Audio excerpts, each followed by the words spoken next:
Everyone, welcome to the vlog. അപ്പോൾ ഇന്ന് ഒരു സെൽഫ് ഇൻട്രൊഡക്ഷൻ പറഞ്ഞിട്ട് നമ്മുടെ വ്ലോഗ് തുടങ്ങാം കേട്ടോ. കഴിഞ്ഞ കുറേ നാളുകളായിട്ട് നമ്മുടെ കമൻറ്റ് ബോക്സിൽ ചോദിക്കുന്നതാണ് ഈ ക്വസ്റ്റ്യൻസൊക്കെ കേട്ടോ. അപ്പോൾ ഞാൻ പറയാം. കഴിഞ്ഞ 7 വർഷമായിട്ട് ഞാനൊരു സിംഗിൾ മദറാണ്. എൻ്റെ വീട്ടിൽ ഞാനും എൻ്റെ മോളുമാണ്. അപ്പം ഞങ്ങളുടെ ഡേ ഇൻ മൈ ലൈഫും കാര്യങ്ങളുമാണ് ഈ ഒരു ചാനലിൽ പബ്ലിഷ് ചെയ്യുന്നത്. പിന്നെ എൻ്റെ ജോബിനെ പറ്റി ഒരുപാട് പേര് ചോദിച്ചിട്ടുണ്ട്. ഞാൻ അസോസിയേറ്റ് ആയിട്ട് ഒരു MNCയിൽ കഴിഞ്ഞ 3 വർഷമായിട്ട് വർക്ക് ചെയ്യുകയാണ്. എനിക്ക് നൈറ്റ് ഷിഫ്റ്റാണ്. നൈറ്റ് ഷിഫ്റ്റ് എന്ന് പറയുമ്പം വൈകുന്നേരം 5 മണി തൊട്ട് മോർണിംഗ് 2:30 വരെയാണ് എൻ്റെ ഷിഫ്റ്റ് ടൈം.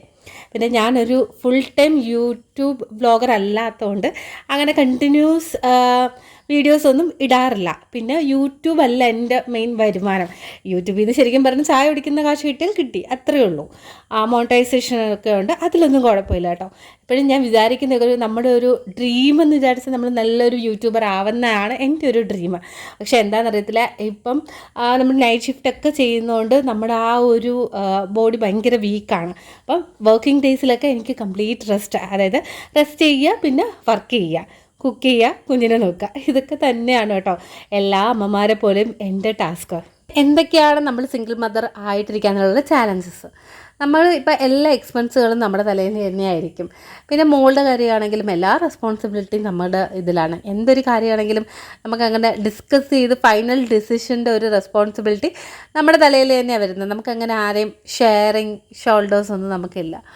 അതുകൊണ്ട് അങ്ങനെ ഒരു ഇതാണ്. പിന്നെ എല്ലാവർക്കും, പല ആൾക്കാർക്കും പല ഒരു കാഴ്ചപ്പാടാണ്.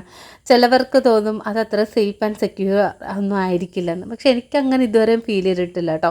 അപ്പം ഞാനിവള് ഈ വീട്ടിലോട്ട് ഷിഫ്റ്റ് ചെയ്തിട്ട് 1 വർഷത്തിൽ കൂടുതലായി. ഞങ്ങൾ ഭയങ്കര ഹാപ്പിയാണ്, ഇവിടെ ഭയങ്കര സേഫാണ്, ആൾക്കാർ നല്ല സപ്പോർട്ടിങ്ങുമാണ് കേട്ടോ. അങ്ങനെ നമുക്ക് ഇതുവരെ ഒരു സിംഗിൾ പാരൻ്റ് ആയിരിക്കേണ്ട ഒരു വിഷമവും ഒരു കാര്യങ്ങളും ഒന്നും തന്നെയില്ല. പിന്നെ ഇങ്ങനെ വല്ല പ്രപ്പോസലോ അങ്ങനെയൊക്കെ വരുമ്പം അത് അതിൻ്റേതായ വഴിക്ക് വിടാറുണ്ട്. ഞാൻ അതിന് കൂടുതൽ റെസ്പോൺസോ അല്ലെങ്കിൽ അതിന് ഭയങ്കര ഇഷ്യൂ ആക്കോ അങ്ങനെയൊന്നും ചെയ്യത്തില്ല. പറയാനുള്ള ആൾക്കാർ അവരുടെ ഭാഗം പറയുക, പോവുക. നമുക്കതിന് താല്പര്യം ഉണ്ടെങ്കിൽ നമ്മൾ റെസ്പോണ്ട് ചെയ്താൽ പോരെ. താല്പര്യമില്ലാത്തൊരു കാര്യത്തിന് നമ്മൾ റെസ്പോണ്ട് ചെയ്യേണ്ട കാര്യമില്ല. എൻ്റെ ലൈഫിൽ ഏറ്റവും കുറേ ഇങ്ങനെ ഗോൾസ് ഞാനിങ്ങനെ സെറ്റ് ചെയ്ത് വെച്ചിട്ടുണ്ട്. ഒരുപാട് ഗോൾസൊക്കെ എനിക്ക് അച്ചീവ് ചെയ്യാനും പറ്റിയിട്ടുണ്ട്. ഭാവിയിലും ഇങ്ങനെ ഗോൾ സെറ്റിംഗ് നമ്മൾ ഒരു ഹോബി ആയിട്ടോ അതല്ലെങ്കിൽ അതൊരു പാഷനായിട്ടോ കൊണ്ടുവരുന്നത് നന്നായിരിക്കുമെന്ന് എനിക്ക് തോന്നുന്നു.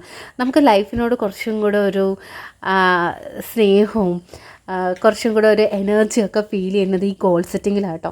പലപ്പോഴും ലൈഫ് ബോറടി ആയിട്ട് എപ്പോഴാണെന്നറിയാൻ തോന്നുന്നത്, നമുക്കങ്ങനെ പ്രത്യേകിച്ച് ഒരു ലക്ഷ്യമില്ല.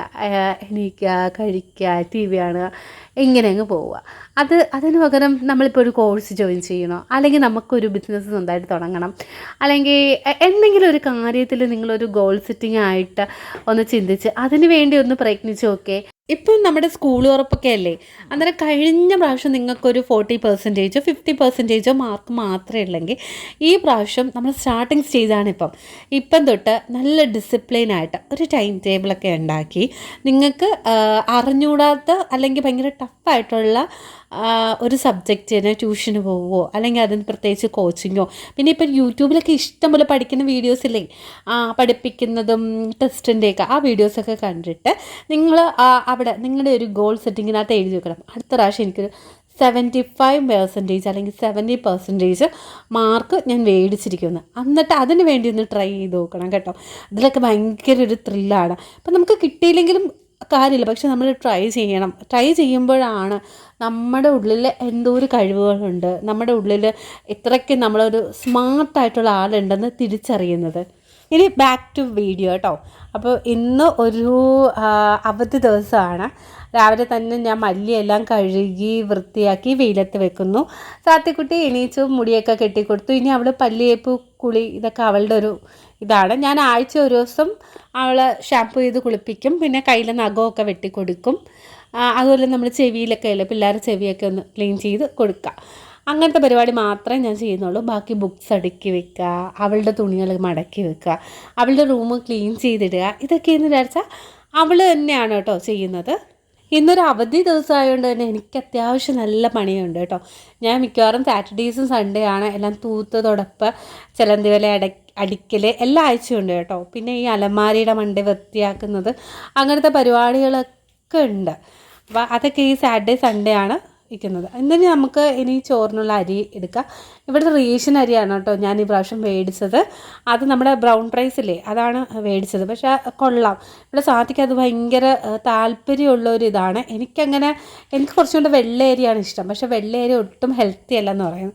പക്ഷേ എൻ്റെ ഹെൽത്തിനെ സംബന്ധിച്ച് ഇപ്പോൾ ഏകദേശം നൈറ്റ് ഷിഫ്റ്റൊക്കെ ചെയ്ത് പോയി കിടക്കുക. ഇല്ലാത്ത അസുഖങ്ങളും ഒന്നുമില്ല. ഇപ്പം മെയിനായിട്ട് ഞാൻ പറയുന്നത് ഭയങ്കര തലകറക്കമാണ്. അതുകൊണ്ടാണ് ഞാൻ കൂടുതൽ വീഡിയോസ് അപ്ലോഡ് ചെയ്യാത്തത്. കാരണം നമ്മൾ വീഡിയോ ചെയ്യുമ്പം അതെടുക്കണം, പിന്നെ നമ്മൾ വോയിസ് ഓവർ കൊടുക്കണം, പിന്നെ അതിനെപ്പറ്റി ഒരു ചെറിയൊരു ഐഡിയ നമുക്ക് വേണമല്ലോ. അത്ര ഒരു എഫേർട്ട് എടുക്കുന്ന സമയം കൊണ്ട് ഞാൻ കുറച്ചും കൂടി ഒന്ന് ഉറങ്ങി റിലാക്സ് ചെയ്യും കേട്ടോ. പിന്നെ കഴിഞ്ഞ മഴക്കാലമൊക്കെ നിങ്ങളുടെ വീട്ടിൽ എങ്ങനെ ഉണ്ടായിരുന്നു? ഇവിടെ ആകെ കൂടി സീനായിരുന്നു. ഇവിടെ ഒരു മരം വീണിട്ട് 2 ദിവസം കറണ്ടില്ലായിരുന്നു. ഏറ്റവും വലിയ പ്രശ്നമെന്ന് വെച്ചാൽ ഒരു ദിവസം ഞാൻ വർക്ക് ചെയ്തത് ഇൻവെർട്ടറിൻ്റെ ബേസിൽ. 2ാമത്തെ ദിവസമായിരുന്നു ഭയങ്കര ക്രൂഷ്യൽ ഡേ. ഞങ്ങളുടെ ക്ലോസിങ്ങിൻ്റെ സമയമായിരുന്നു. എന്ത് ചെയ്യണോ, എങ്ങനെ ചെയ്യണോ, ഏത് ചെയ്യണമെന്ന് ഒരു ഐഡിയ ഇല്ലായിരുന്നു. പിന്നെ ഉച്ചയ്ക്ക് 12 മണിയായപ്പോൾ എൻ്റെ വീട്ടിൽ കറണ്ട് വന്നു. അങ്ങനെ ഞാൻ ഇവിടുന്ന് സിസ്റ്റവും കാര്യങ്ങളും ഒക്കെ ആയിട്ട് വീട്ടിൽ ചെന്നിട്ടാണ് ആ ക്ലോസിങ് ഡേയിൽ കാര്യങ്ങൾ മാനേജ് ചെയ്തത്. ആദ്യമായിട്ട് കേട്ടോ ഇത്ര കാറ്റ് മഴ. ഞാൻ ഇടയ്ക്ക് വെച്ച് റീൽസ് ഇട്ടിട്ടുണ്ടായിരുന്നല്ലോ, മഴയും ആ കാറ്റും. അതൊന്നും ഇല്ലായിരുന്നു. ഇവിടെ ഭയങ്കര കൊടുങ്കാറ്റായിരുന്നു. ശരിക്കും റീൽസൊക്കെ തുറന്നു നോക്കാൻ നേരം അത് ഭയങ്കരമായി എൻജോയ് ചെയ്യുന്ന കണക്കാണ് എല്ലാവരും മഴയെ വെൽക്കം ചെയ്യുന്നത് കേട്ടോ. നമുക്ക് 1-2 ദിവസമൊക്കെ നല്ല മഴ പെയ്താൽ നമുക്കൊരു എൻജോയ്മെൻറ്റ് തോന്നും. പിന്നെ തുടർച്ചയായിട്ട് ഇങ്ങനെ കറണ്ട് പോകുന്നത്, അതാണ് എനിക്ക് സഹിക്കാൻ പറ്റാത്തത്. കറണ്ട് പോകുന്നതും ഇടിവെട്ടുന്നതും. ഇവിടെ ഇടിവെട്ടി ഇടയ്ക്ക് വെച്ച് ഇൻവേർട്ടറൊക്കെ പോയായിരുന്നു കേട്ടോ. പിന്നെ നമുക്ക് വാറണ്ടി ഉള്ളതുകൊണ്ട് അതൊക്കെ സെറ്റ് ചെയ്ത് തന്നു. അങ്ങനത്തെ കാര്യങ്ങളൊക്കെ സംഭവിക്കുന്നത്. എനിക്ക് മഴ ഇവിടെ തീരെ താല്പര്യമില്ലാത്ത കാര്യം. എനിക്കിങ്ങനെ ഇടവിട്ട് ഇങ്ങനെ മഴ പെയ്തില്ലേ, അതായത് നമ്മളെ കിണറ്റിൽ വെള്ളം ഊറുന്നൊക്കെ രീതിയിലുള്ള മഴ ഇടയ്ക്കിടയ്ക്ക് പെയ്താൽ 2-3 ദിവസം അടുപ്പിച്ചൊക്കെ പെയ്താൽ ഒരു സുഖമുണ്ട്, ഒരു തണുപ്പും ഒരു സുഖവും ഒക്കെയുണ്ട്. ഇപ്പം പഴയ കണക്കായി കേട്ടോ. ഇപ്പം അത്യാവശ്യം ഭയങ്കര ചൂടും വെയിലും സെറ്റപ്പൊക്കെ ആയി. അപ്പം ഇനി അടുത്ത ബാക്ക് ടു വീഡിയോ. അപ്പം നമ്മുടെ സാത്തിക്കുട്ടിയുടെ റൂമാണ്. അതെല്ലാം ഒന്ന് അടുക്കി പറക്കി വെച്ചു. അപ്പം ഇതൊക്കെയാണ് എൻ്റെ ക്ലീനിങ്. നമ്മൾ എപ്പോഴും വീട് വൃത്തിയാക്കുന്നതിൽ ഉള്ള ടിപ്പൊക്കെ ഒരുപാട് ആൾക്കാരിങ്ങനെ ചോദിക്കും. പക്ഷേ വീട് വൃത്തിയായി കിടക്കാമെന്ന് വെച്ചാൽ നമ്മളെപ്പോഴും വൃത്തിയാക്കുക, അത്രേ ഉള്ളൂ. പിള്ളേരുള്ളയിടത്ത് നമ്മൾ എത്ര വൃത്തിയാക്കിയാലും അവരിങ്ങനെ പറക്കി അടുക്കി ഒക്കെ ചെയ്യും. എന്താ പറയുക, അങ്ങനെ ഇപ്പോൾ പിള്ളേരുടെ കാര്യം നമ്മൾ എടുക്കണ്ട, വലിയവരാണെങ്കിലും ഈ എടുക്കുന്ന സാധനം എടുക്കുന്നിടത്ത് വെക്കുന്ന പതിവാർക്കും ഇല്ലല്ലോ, അങ്ങനെയൊക്കെ.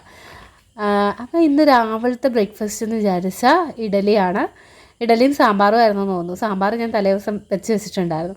എന്നിട്ട് സാത്തിക്കുട്ടി രാവിലെ തന്നെ കുളിച്ചിട്ട് ബ്രേക്ക്ഫാസ്റ്റ് കഴിച്ച് TV കാണുക, അങ്ങനത്തെ പരിപാടിയാണ് കേട്ടോ. അങ്ങനെ അപ്പോൾ ഞാനും കുളിച്ച്, അത് വേറെ ഒന്നും കൊണ്ടല്ല ഞാൻ കുളിച്ചത്. അത്യാവശ്യം ഭയങ്കര വെയിലൊക്കെ ആയപ്പോൾ നല്ല ചൂടായി കേട്ടോ. ചൂട് വന്നു കഴിഞ്ഞാൽ അടുക്കളയിൽ അങ്ങനെ ഫാനും അങ്ങനത്തെ സെറ്റപ്പൊന്നും ഇല്ലല്ലോ. അതുകൊണ്ട് അടുക്കളയിലൊക്കെ നിൽക്കുമ്പോൾ ഒന്ന് കുളിച്ച് ഫ്രഷായിട്ട് നിൽക്കുകയാണെങ്കിൽ ഒരു സുഖമാണ്. ഞാനും സാത്തിക്കുട്ടിയും കൂടെ ഏറ്റവും കൂടുതൽ കമ്മ്യൂണിക്കേറ്റ് ചെയ്യുന്ന സമയം എന്ന് ചോദിച്ചാൽ ഞങ്ങൾ കഴിക്കാനിരിക്കുമ്പം ഒരുമിച്ച് TV കാണാൻ ഇരിക്കാൻ നേരം. എനിക്ക് കൂടുതൽ ട്രാവലിംഗ് വ്ളോഗേഴ്സിനെ കേട്ടോ ഞാൻ ഫോളോ ചെയ്യുന്നത്. എനിക്ക് അരുണിമ എന്നൊക്കെ പറഞ്ഞിട്ടില്ലേ, അവർ ട്രാവൽ ചെയ്യുന്ന അവരുടെ ധൈര്യമൊക്കെ ഞാൻ എപ്പോഴും ആലോചിക്കും കേട്ടോ. എനിക്ക് ഇവിടെ നിന്ന് നമുക്കറിയാത്ത ഏതെങ്കിലും ഒരു പ്ലേസിൽ പോകണമെങ്കിൽ എനിക്കിങ്ങനെ ടെൻഷനായിരിക്കും. അന്നേരം ഞാൻ ആലോചിക്കും, ആ ഒരു ലേഡി ഈ ലോകത്ത് മൊത്തം എന്തോരം അറിയാം, നെറ്റ്വർക്കിംഗ് ഇല്ലാത്ത, ഇലക്ട്രിസിറ്റി ഇല്ലാത്ത ഒക്കെ രാജ്യങ്ങൾ ഇങ്ങനെ ട്രാവൽ ചെയ്യാന്ന് വെച്ചാൽ അത് വല്ലാത്തൊരു ധൈര്യമായിരുന്നല്ലോ. അങ്ങനെ ഇനി ബാക്ക് ടു വീഡിയോ എഗെയിൻ. അപ്പം നമ്മുടെ മുടിയൊക്കെ പെട്ടെന്ന് തുടങ്ങി. പിന്നെ എനിക്ക് കുറച്ച് വർക്ക് തീർക്കാനുണ്ടായിരുന്നു. അപ്പോൾ ഞാൻ കുറച്ച് സമയം വർക്ക് ചെയ്യും. ഞങ്ങൾക്കെന്ന് വെച്ചാൽ ഫ്ലെക്സിബിളാണ്. അപ്പോൾ നമുക്ക് വർക്കൊക്കെ പെൻഡിങ് ഒക്കെ ഉണ്ടെങ്കിൽ ഞാൻ പകലുമൊക്കെ കയറി അതങ്ങ് തീർക്കും. അത് തീർത്തില്ലെങ്കിലുണ്ടല്ലോ മനസ്സിനൊരു സമാധാനക്കുറവാണ്. നമുക്ക് ശരിക്കും വർക്കിംഗ് അവറിൽ അത് തീർത്താൽ മതിയാവും. പക്ഷേ എന്ന് വെച്ചാൽ വർക്കിംഗ് അവറിൽ ചില സമയം നമുക്ക് സമയം കിട്ടണമെന്നില്ല. അന്നേരം അത് മാക്സിമം. അന്നേരം എനിക്ക് നല്ല വിശക്കുന്നുണ്ടായിരുന്നു. സാത്തി അപ്പോൾ ഇടയ്ക്ക് കൊണ്ടുവന്ന് ബിസ്ക്കറ്റ് എൻ്റെ വായിൽ വെച്ച് തരിക. പിന്നെ എൻ്റെ കയ്യിലൊരു 3 ഡയറി ഉണ്ട് കേട്ടോ. അപ്പോൾ ഒരെണ്ണത്തിനകത്ത് എൻ്റെ പേഴ്സണൽ മാറ്റർ, ഒരെണ്ണത്തിനകത്ത് ഓഫീസിലെ പെൻഡിങ് കാര്യങ്ങളും അത് റിലേറ്റഡ് ചെയ്തിട്ടുള്ള വർക്ക്സും, പിന്നെ ഒരെണ്ണത്തിനകത്ത് വെച്ചാൽ നമ്മൾ കാഷ്വലായിട്ട് നമ്മൾ മനസ്സിലിങ്ങനെ തോന്നുന്ന കാര്യങ്ങളൊക്കെ എഴുതത്തില്ലേ, ഹാപ്പി ജേർണലിംഗ് ഒക്കെ പോലെ അത് കൂട്ടിട്ടുള്ള കാര്യങ്ങളൊക്കെ എഴുതുക. അപ്പോഴത്തേക്ക് ഇന്ന് എനിക്ക് കിട്ടിയൊരു മീനെന്ന് വിചാരിച്ചാൽ ഇതായിരുന്നു, എന്താ തിലോപ്പിയ. അത് എനിക്ക് തോന്നുന്നു ഓൾമോസ്റ്റ് എൻ്റെ വീഡിയോസിലെല്ലാം ഈ ഒരു മീനാണ്. ഇതെനിക്ക് ഭയങ്കര ഇഷ്ടമാണ്. ഇവിടെ ഏറ്റവും കൂടുതൽ കിട്ടുന്നത്. അപ്പം ഞാൻ ഇതൊക്കെ വെച്ച് ഞാൻ ഇവിടെ ഒറ്റയ്ക്ക് താമസിക്കാൻ തുടങ്ങിയപ്പോൾ തൊട്ടാണ് ഇത്ര വലിയ മീനൊക്കെ ഞാൻ കട്ട് ചെയ്യാൻ വേണ്ടി പഠിച്ചത്. എന്നാലും കട്ട് ചെയ്ത് നല്ല വൃത്തിയായിട്ട് വരിഞ്ഞ് ക്ലീൻ ചെയ്ത് എല്ലാം സെറ്റാക്കിയിട്ടുണ്ട് കേട്ടോ. എന്നിട്ട് നമ്മുടെ എയർ ഫ്രയറിലാണ് ഞാൻ എപ്പോഴും ഫ്രൈ ചെയ്ത് എടുക്കുന്നത്. ഇനി നല്ലതുപോലെ അരപ്പൊക്കെ ഇട്ട് നല്ല സൂപ്പറാക്കാം നമുക്ക്. അങ്ങനെ നമ്മൾ ഒരുപാട് കാര്യങ്ങൾ ഇങ്ങനെ ഒറ്റയ്ക്ക് താമസിക്കാൻ നേരം കേട്ടോ പഠിക്കുന്നത്.